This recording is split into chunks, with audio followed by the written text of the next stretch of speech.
संक्रांतीला आपण तिळाची पोळी बनवतो. ही तिळाची पोळी चिवट होण्याची शक्यता असते. पण ही पोळी बघा ना, एकदम मस्त झाली आहे आणि सारण पण अगदी शेवटपर्यंत पसरलं आहे. ही पोळी साधारण 15 दिवस टिकते आणि अशीच खुसखुशीत राहते. ही पोळी चिवट होऊ नये म्हणून या व्हिडिओमध्ये काही टिप्स सांगितलेल्या आहेत.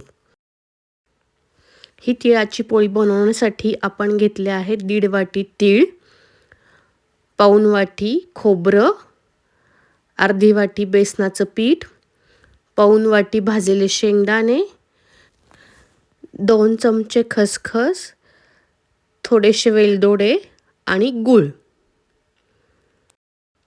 आता आपण हे सर्व भाजून घेऊयात. सुरुवातीला आपण तीळ भाजून घेऊयात. त्यासाठी गॅसवर पॅन तापत ठेवलेला आहे.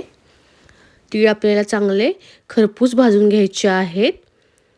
मंद आचेवर सगळे तीळ व्यवस्थित भाजून घ्यायचे आहेत. भाजल्यानंतर एका प्लेटमध्ये काढून घेऊयात थंड होण्यासाठी. त्यानंतर खोबरं एकदम ब्राऊन होईपर्यंत भाजून घेऊयात, म्हणजे आपलं सारण खूप दिवस टिकतं.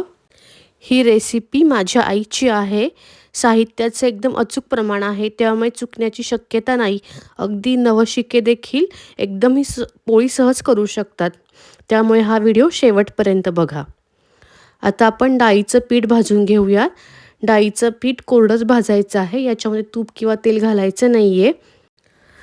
डाळीच्या पिठामुळे पोळी एकदम खमंग होते, पण गूळसुद्धा बाहेर येत नाही. पोळ्या छान टम्म फुगतात आणि सारण शेवटपर्यंत जातं. डाळीच्या पिठामुळे सारणाला एक संधपणा येतो. आपल्याला मंद आचेवर डाळीच्या पिठाचा कच्चेपणा जाईपर्यंत भाजायचे आहे. साधारण मी पीठ 4 ते 5 मिनटं भाजलेले आहे. त्याच्यानंतर आपण खसखस आणि वेलदोडे भाजून घेऊयात. हे सर्व साहित्य आपल्याला थंड झाल्यावर मिक्सरमधून बारीक करायचे आहे. हे थंड होत आहे तोपर्यंत आपण याची कणिक मळून घेऊयात. येथे मी 2 वाट्या गव्हाचं पीठ घेतलेलं आहे, अर्धी वाटी डाळीचं पीठ घेतलेलं आहे आणि चवीनुसार मीठ घालायचं आहे. हे सगळं मिक्स करून घेऊन आपण आता कणिक मळूयात. तिळाची पोळी चिवट व्हायची शक्यता असते, त्याच्यामुळे याच्यामध्ये थोडंसं डाळीचं पीठ घालायचं, म्हणजे आपली पोळी चिवट न होता खुसखुशीत होते. कणिक मळताना आपल्याला कणिक घट्ट मळायची आहे.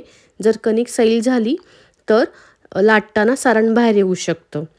बघू शकता तुम्ही इतपत कणिक घट्ट मळलेली आहे. आता आपण कणकेला तेलाचा हात लावून कणिक एक 10 ते 15 मिनटं झाकून ठेवूयात. सारण आपलं आता पूर्णपणे थंड झालेलं आहे. आता आपण हे मिक्सरमधनं बारीक करून घेऊयात. आधी मी येथे शेंगदाणे घातलेले आहेत. आता थोडं थोडं सारण घालून बारीक वाटून घेऊयात. हे मिश्रण खूप पण बारीक वाटायचे नाही, जेणेकरून त्याला तेल सुटेल. पोळी लाटता येईल इतपत आपल्याला ते बारीक वाटायचे आहे. आता आपण हे सारण वाटीने मोजून घेऊयात आणि या सारणा एवढाच गूळ घालूयात. हे साधारण 3 वाट्या सारण आहे. तुम्हाला जास्त गोड आवडत नसेल तर तुम्ही थोडासा गूळ कमी घातला तरी चालेल. आता मी या वाटलेल्या सारणामध्ये 3 वाट्या बारीक केलेला गूळ घालून मिक्स करून घेते.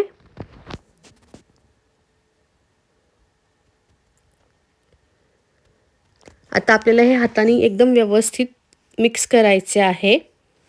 पोळी व्यवस्थित लाटता येण्यासाठी आणि सारण एकसंध होण्यासाठी आता आपण याला मिक्सरमधनं फिरवून घेऊयात. 2 ते 3 पॅचेसमध्ये हे आपण थोडं थोडं वाटून घेऊयात. तुम्ही बघू शकता सारण एकदम एकजीव झालेलं आहे आणि खूप पातळ पण झालेलं नाही आहे. एकदम छान सारण झालेलं आहे. आता आपण पोळ्या लाटायला घेऊयात.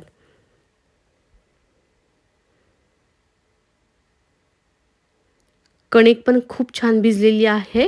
याला एकदम मळून घेऊयात. कणकेचा छोटा गोळा घेऊन त्याची छोटी पोळी लाटायची आहे. पोळी लाटताना मध्ये जाड ठेवायचे आहे आणि काठ लाटायचे आहेत.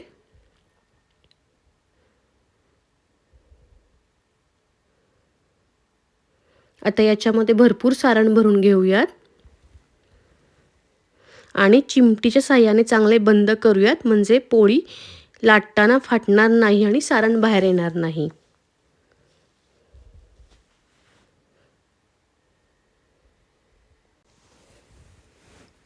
लाटायच्या आधी पोळी अशी हाताने प्रेस करून घ्यायची आहे, म्हणजे सारण शेवटपर्यंत जातं. तुम्ही बघू शकता लाटताना पोळी एकदम सरसर लाटली जात आहे, कारण आपलं सारण खूप छान झालेलं आहे.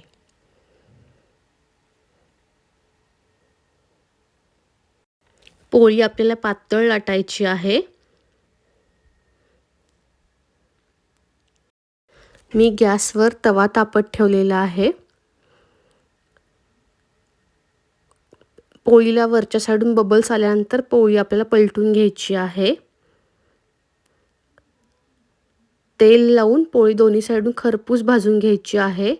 तुम्ही बघू शकता पोळी छान फुगलेली आहे आणि गुळ देखील बाहेर आलेला नाहीये.